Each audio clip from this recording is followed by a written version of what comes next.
Sunday എന്ന് പറയുന്ന ദിവസം എനിക്ക് ക്ലീനിങ് തന്നെയാണ്. ഇന്ന് രാവിലെ എഴുന്നേറ്റപ്പോൾ തന്നെ വിചാരിച്ചതാണ് ചെടികളുടെ സെക്ഷൻ ഒന്ന് ക്ലീൻ ചെയ്യണമെന്ന്. പക്ഷെ നടന്നില്ല. ഇന്ന് ഫുള്ള് അടുക്കളയും വീടും ഒക്കെ ക്ലീൻ ചെയ്ത് കഴിഞ്ഞപ്പോഴത്തേക്ക് ഒരു സമയമായി. ഞാൻ പിന്നെ കുളിച്ച് വന്നു കഴിഞ്ഞ് പിന്നാണ് ചെടിയൊക്കെ ക്ലീൻ ചെയ്യാൻ. അല്ലെങ്കിൽ അവിടെ ആ പാരപ്പറ്റ് ഫുൾ എപ്പോഴും പൊടിയായിട്ടിരിക്കത്തേ ഉള്ളൂ. പുറത്ത് റോഡ് സൈഡല്ലേ, അപ്പോൾ അവിടെ നിന്ന് വണ്ടിയൊക്കെ എപ്പോഴും പോകുമ്പോഴത്തേക്ക് ഭയങ്കരമായിട്ട് പൊടിയാണ്. അപ്പോൾ അതിനകത്ത് ഞാനൊരു മീൻ ഇട്ടിട്ടുണ്ടായിരുന്നു, അതിനെ കണ്ടില്ല. അതിനെയായി നോക്കിക്കൊണ്ടിരിക്കുന്നത്.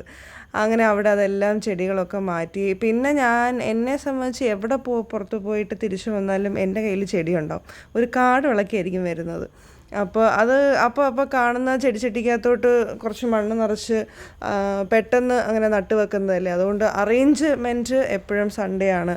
അല്ലെങ്കിൽ ഏതെങ്കിലും ഒരു ലീവുള്ള ദിവസം കിട്ടുമ്പോഴാണ് ഇതൊക്കെ ഒന്ന് പ്രോപ്പറായിട്ടൊന്ന് അറേഞ്ച് ചെയ്യുന്നത്.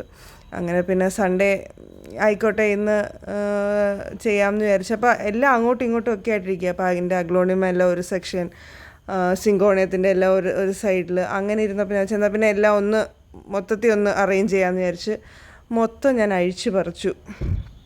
നല്ലൊരു അഴിച്ചുപണി അതിനകത്ത് ഞാൻ നടത്തി. പിന്നെ അത് മാത്രമല്ല, സൺഡേ ആണ് വീട്ടിനകത്തിരിക്കുന്ന ചെടികൾ ഞാനെടുത്ത് പുറത്തോട്ട് വെക്കാറുണ്ട് കേട്ടോ. പുറത്തോട്ട് വെച്ച് അതൊന്ന് വെയിലൊക്കെ കൊണ്ട് ഒന്ന് ഇതായാലേ അത് ചീത്തയാവാതിരിക്കുള്ളൂ. അല്ലെങ്കിൽ അത് തീരെ വെയിലടിക്കാതിരുന്നു കഴിഞ്ഞാൽ ചെടി മൊത്തം ചീത്തയായിപ്പോവും. പിന്നെ ഞാൻ ഈ ചെടിയൊക്കെ ഇങ്ങനെ ചെയ്യുന്ന കാണുമ്പോൾ പിന്നെ അപ്പം തന്നെ മമ്മിക്കും അത് തന്നെ വേണം. അതിനിപ്പം മമ്മിക്കും അതൊക്കെ സെറ്റ് ചെയ്ത് കൊടുക്കണം. എന്തായാലും പറ്റുന്ന രീതിയിലെല്ലാം ഞാനത് ക്ലീൻ ചെയ്തിട്ടുണ്ട്. എല്ലാ ചെടിച്ചട്ടിയെല്ലാം ക്ലീൻ ചെയ്തു. പിന്നെ ഞാനിപ്പോൾ പുതിയ മേടിച്ചതായിരുന്നു ആ കുഞ്ഞ് വൈറ്റ് കളർ ചെടിച്ചട്ടിയില്ലേ, ആ പോട്ട്, ഇൻഡോർ പോട്ടായിരുന്നു അത് ആ സൈഡും അങ്ങനെ ക്ലീനാക്കി. അതിന് ഇപ്പുറത്ത് ഞാൻ വെച്ചിരുന്നതെല്ലാം സിങ്കോണിയത്തിൻ്റെ വെറൈറ്റിയൊക്കെ ആയിരുന്നു. അപ്പോൾ ഈ ചെടി ഒട്ടുമിക്ക ചെടികളും ഞാൻ എവിടെന്നെങ്കിലുമൊക്കെ കളക്ട് ചെയ്യുന്ന ചെടികളാണ്. വളരെ കുറച്ച് ചെടികളെ ഞാൻ വാങ്ങാറുള്ളൂ.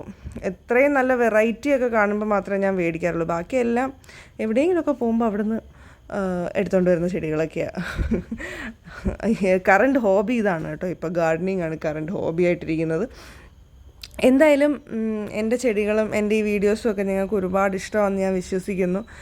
എപ്പോഴെങ്കിലുമൊക്കെ നിങ്ങൾ വീഡിയോസ് കണ്ടിട്ട് പോകുമ്പോൾ ഒന്ന് ലൈക്ക് ചെയ്ത് എൻ്റെ ചാനലൊന്ന് സബ്സ്ക്രൈബ് ചെയ്ത് ഷെയർ ചെയ്യാൻ മറക്കരുത് കേട്ടോ. അങ്ങനെ ക്ലീനിങ് ഒക്കെ കഴിഞ്ഞു. എൻ്റെ ചെടികളും എൻ്റെ വീഡിയോസൊക്കെ ഒരുപാട് ഇഷ്ടമാണെന്ന് ഞാൻ വിശ്വസിക്കുന്നു. അപ്പോൾ എപ്പോഴെങ്കിലുമൊക്കെ ലൈക്ക് ചെയ്യാനും സബ്സ്ക്രൈബ് ചെയ്യാനൊന്നും മറക്കരുത് കേട്ടോ.